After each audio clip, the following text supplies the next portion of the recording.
All right, guys, how you doing? This is Wylie Hawkins with FFL Allstar. And so our topic today is how to grow an agency consistently. And I was just thinking through it, and right now our agency is helping about 800 families a month. And I feel like there's 3 stages to growing. So we're going to break down the 3 stages and then just talk about a couple key details on how to get through those stages. So the first stage is going from 0 families helped a month to 150 families helped. That's stage 1. Stage 2 is 150 families to 350 families. And then after that, stage 3 is 350 families all the way up to 750 families. Now, I think I have a good understanding of those 3 stages, so I'm going to just go into this. But I want to share a story with you guys first, something that really helped me in the beginning, and it was this story about 2 commanders. So they both have an objective to march to this certain position for this war, and Commander A takes his troops, and on day 1 they march 40 miles. And they're like, okay, that's good. We marched 40 miles. Day 2 comes, and it snows right before they pick up and leave for the day, and they're like, okay, it's snowing. We're only going to march 20 miles. It snows the whole day on day 2. So by the time day 3 hits, there's snow everywhere on the ground. They're like, look, we've already marched 60 miles, so we don't need to march today. So they decide not to march. It continues and continues to snow, and they're like, okay, we didn't march yesterday, so let's just march 10 miles, right? And so they keep doing this. They keep deciding to only march, either 40, 30, 20. They always change it because of the environment. So that's Commander A. Commander B, same thing. Day 1, he marches 20 miles. Day 2, it snows. He's like, all right, cool, it snows. We're marching 20 miles. Day 3 comes, it's still snowing. He's like, all right, we're still marching 20 miles. And the question of the day is, who wins that race? It's going to be Commander B because he's just been consistent marching the 20 miles. And I think that's one of the biggest things to remember in this business is you can go all out every single day, but the best question that I had to ask myself and answer was, what's your 20-mile march going to be?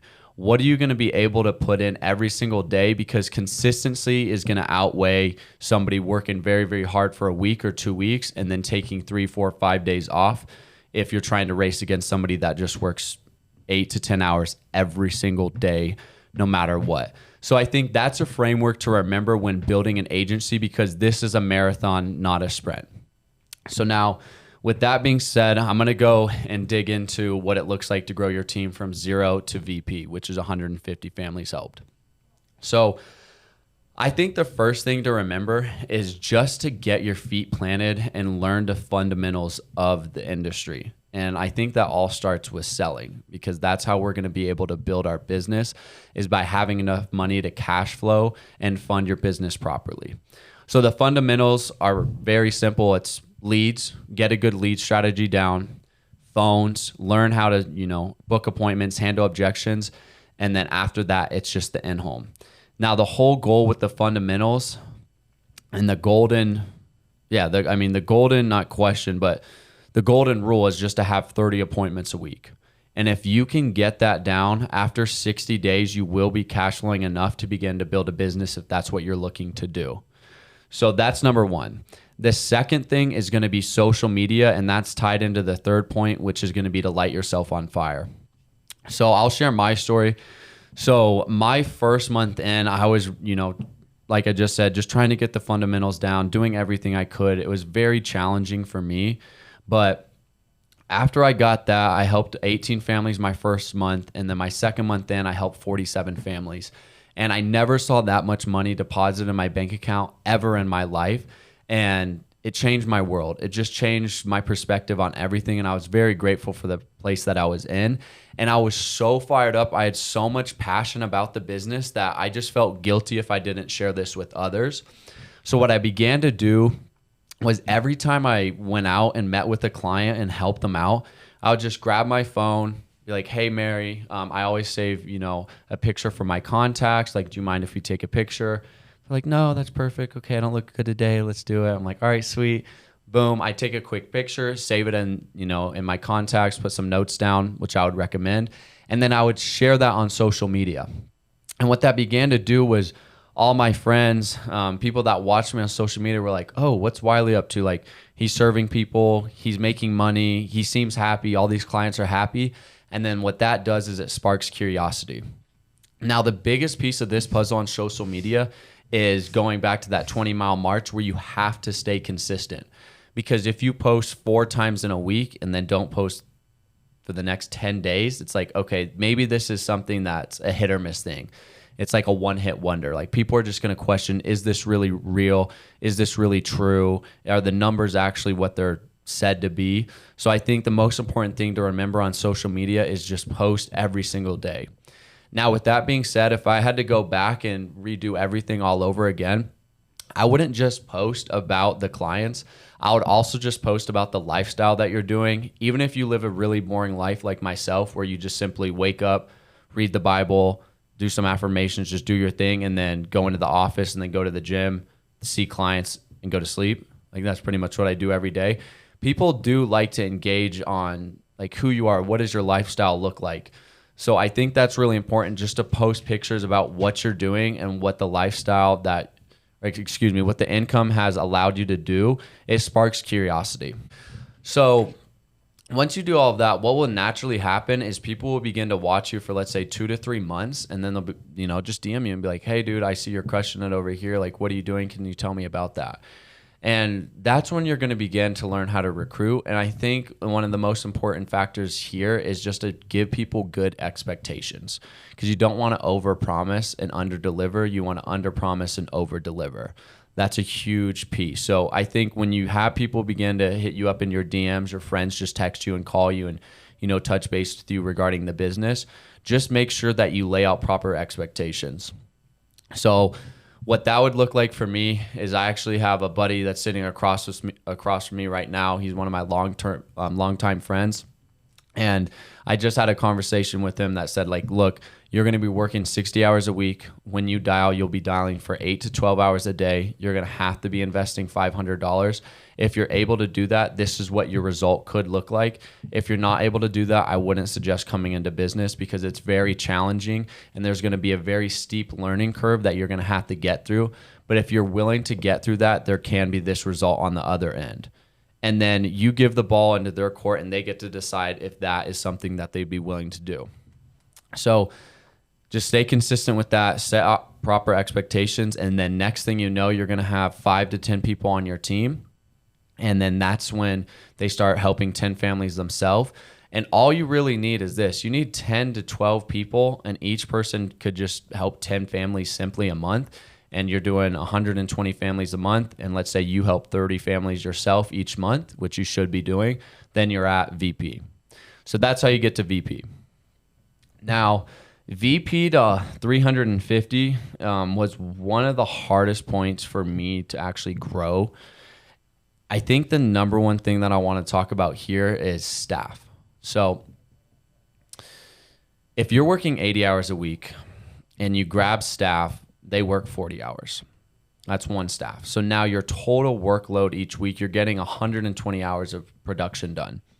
If you have 2 staff, that's an extra 40 plus 40, so that's 80, plus your 80, that's 160 hours. Now let's say you have 3 staff, so that's 120 plus your 80, that's 200 hours of work getting done a week. And when I heard that breakdown, I was like, wow, I know I could never work 200 hours a week because that's literally impossible, but I can pay 3 people to get work done that I need delegated so I can focus on the most important thing in the business, which is helping clients, recruiting, and developing agents. Because as you grow an agency, those are the only 3 things that you should focus on. Anything else that you're doing outside of that should be delegated. And that took me a really long time to learn. So when it comes to hiring staff, the first staff that I would hire would be just somebody that kind of does all your dirty work. So that's somebody that calls the carriers. That's somebody that helps you set up interviews. That's somebody that can help you with contracting. That's somebody that could book a flight for you, grab an Airbnb for you, call the companies for amendments, anything that's going to take you, an hour, 30 minutes here, 30 minutes there. And they're actually going to buy back your time So even though you're spending money having staff, it's, giving you an extra hour, which in an extra hour for us, it's like, how much could we make? What is our time really worth? So I think that's the biggest point that I want to get across there is grab staff early and do not hire friends or family. I've never had any success with that. What I would say when you have staff is how you know if you're going to have a good staff is if you have accountability tasks aligned and you can see if they hit them. So for example, let's say you're interviewing someone, you're like, hey, tomorrow it's going to be our second interview. Could you make it to the office at 8 a.m.? They say yes. If they show up at 8:15, they're probably not going to be a good fit because they can't even show up on time on their second interview. So I just do 3 tasks of accountability. I like to see, what type of work have they done in the past? What does that look like? What's their experience? What's their vision for themselves? And can that be tied into your vision as well? So that's staff in a nutshell. Now, the other piece of this is to grow your agency, you can't do it alone. You can, but you're going to move like molasses. You're going to grow very, very slowly. So I play basketball, and my analogy in this section is you have to find your starting 5. So you need your point guard, shooting guard, small forward, power forward, and center. You just need 5 girls or guys that you can duplicate to do exactly what you're doing. Because let's say I'm hiring 10 people a week. My agency is going to grow, but it's going to grow very slowly. But if I can teach 5 other people how to hire 10 people a week, that means we're hiring 60 people every single week, and that's how you scale. So my question for myself when I was in that area of the business was, how do you know who to develop? And I asked Zach Twardowski, who's my mentor, that over and over and over again. I was like, how do I know which guy's going to be good? And I think top producers are usually the ones that work the hardest. So those are the guys that I would look at. But what Zach told me was this, is leadership is taken, by the horns. It's not given. No one's going to just naturally develop into a leader. Well, excuse me, not no one, but you can naturally develop people into leaders. But I think a natural leader is just going to come in and be like, hey, dude, I love selling, but I'm looking to build a business. What do I do? And once that conversation presents itself, then you can start developing leaders, teaching them how to recruit, teaching them how to hire staff, teaching them how to train people. And then all you're looking for is 5 people, in my opinion. Now, with that being said, the last thing that I want to talk about is when you develop your starting 5, personally for me, I got comfortable because I had a strong core, guys that I really enjoyed being in business with. And those were the only few people that I talked to. And obviously, I talked to new agents coming on board, but I was very comfortable in that section, which allowed our business to stall for a month or 2. And what I realized was the most exciting thing when growing an agency is when you have a new agent write a new policy, because it's new blood, it's new fire, it's new passion, it's a new testimony. And it's new belief for the whole team that validates the system that this does work. So you have to continue to chop the wood and carry the water every day, which all that means is you have to continue just doing the dirty work. Go and help 30 families a week, go and hire 5 to 10 people a week, develop your team and add new blood, and focus on the people that are coming into your business and not the people that are already developed, because they're going to figure it out naturally, and they will have to naturally just go through the pain of building and the process, because the process is what allows you to develop. So that is something that I wish I could go back and really focus on more, because when you have new people just coming into the business, it just sparks a fire. It's exciting. It's a new person, a new story. They're going out and helping people, and it just allows like the camaraderie and the energy just to set that bar a little bit higher and level up. So with that being said, that's how you're going to, go from 150 to 350. And I think you're just going to have a natural momentum at that point. So that's that. So I already emphasized this point, but when you're going from helping 350 families to 750 families, I think naturally we get comfortable because we're experiencing a bonus, overrides, residuals, we're still selling. So there's a lot of different income streams coming in. And then that's where a lot of people can just decide to kind of lay the foot off the gas and just kind of sit back, relax, and let everybody else do the work. So I think it's really important to figure out, what is your why, what's your must at that point. And obviously everybody talks about that, but your why is going to be different throughout the process, because my why in the beginning of this journey was I had 17 cents in my bank account when I made my deposit for my rent in my new house in Fort Collins. And I had just, barely any food, etc. All I needed to do was make money. Like, that was the only thing that I wanted to do, was I wanted to distance myself from the pain that I was experiencing then as far as I could. I wanted to go as far away from that position as I could. And now all it is for me is I just want to see that all my friends and my family and the people that come into this business are able to go to the position that they want to go to.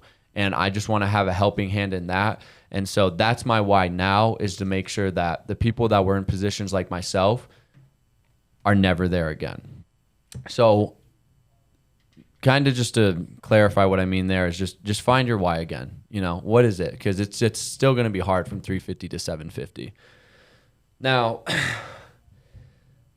I just got through this stage, and I was thinking about it the other night on, what was the biggest reason why we were able to go from, helping 400 families all the way to 800-900 now in a very short period of time. And I think the number one thing was we just stuck to the fundamentals. You don't want to get any fancier, right? You just want to stay very narrow on what works and just scale that up. Scale up more recruits, scale up more DMs, scale up, more leaders, scale up more development. Just focus on the areas that have worked for you and don't try to reinvent the wheel. And I already said it again, but I love this saying. It's like, who's going to carry the water and who's going to chop the wood? Like, you have to do these activities every single day, and the momentum and consistency will just naturally grow and continue to push that group. So to get out of that little section, I would say the next thing is going to be your systems and processes. That's where you're going to have so many people calling you on a daily basis. And yes, you already have staff at this point that delegates a good majority of the work that you should not be doing. But you need to start creating systems and processes to allow people to get developed. So what that looks like is, new agent calls where, you have another leader doing that teaches everybody the fundamentals. Team calls where everybody can get together all at once and you can share a ton of knowledge just in one sitting. Instead of calling 85 people, you can get 85 people on a call and share it all at once. Another thing is just teaching people from A to Z on how to sell, how to help their first family, how to go through objections. So that looks like a boot camp. I also think you need to have a system and process for what it looks like to contract somebody, and you can work with your staff in that regards. How to get somebody from just hired to writing business, what's your system there? So I think that was the biggest thing for us, is we had to put systems in place to continue to grow the agency and allow myself to have more time to spend on what was necessary. So that's systems and processes, folks. Now, the very last thing, and I think this kind of goes back to, all the stages that we talked about, is you need to reach out to people that are further along than you, right? Because they've already gone through the pain. They've already gone through everything that you're going through. And it's like, what worked well for you? This is what I'm doing. What would you suggest that I change, subtract, add, or is this a good path to continue on? And I think a lot of people just don't do that because, actually, I'm not going to voice that over everybody, but I think I didn't do that because I felt like I had it figured out. And when I really realized there was a lot of people growing a lot quicker than me and people that have already been through the trials and tribulations, that I could ask them for advice. So I would say that would be the last thing that I want to end with, is just reach out to people that are growing agencies at a very, very high level, that are board members, that are integrity partners, and seek their advice in any situation, small or big, because that's going to allow you to skip through your learning curve. Because it's like, if me and you, whoever's watching this right now, if we're walking down the street and I'm ahead of you and I stumble on like a little pebble on the sidewalk, and then I turn around, I'm like, hey, watch out for that little pebble, you're going to fall. It's like, okay, you're definitely going to miss the pebble. And it's the same thing. It's like, I was only 2 to 3 steps ahead of you, right? So it's the same thing in business and in life. And I don't know how to get from 750 to board member. As of now, we're doing that, but that's what I wanted to talk about. The last thing that I wanted to end with is something that I read this morning. It's one of my favorite things to read. And I don't mean to push the gospel on anybody, but It's James chapter 1, and it goes, because you know that the testing of your faith produces perseverance, let perseverance finish its work so that you may be mature and complete, not lacking anything. And what that really hit me with was, as you're getting developed, you have to persevere. And once you're done persevering, you won't be lacking anything because you've been molded, you've been crafted, you've gone through the trials where now you know how to handle everything. Because I was thinking about it the other day, well, actually today, it's like if there was a storm and it rained like crazy, right? And it'd be like a horrible day, it'd be gray, it'd be raining, et cetera, et cetera. But the next day when the sun's out, that's when it's the greenest. But you have to go through the storm to get to the green, sunny day. So it's the same thing in the business. We got to go through it. So that's what I got for you guys today.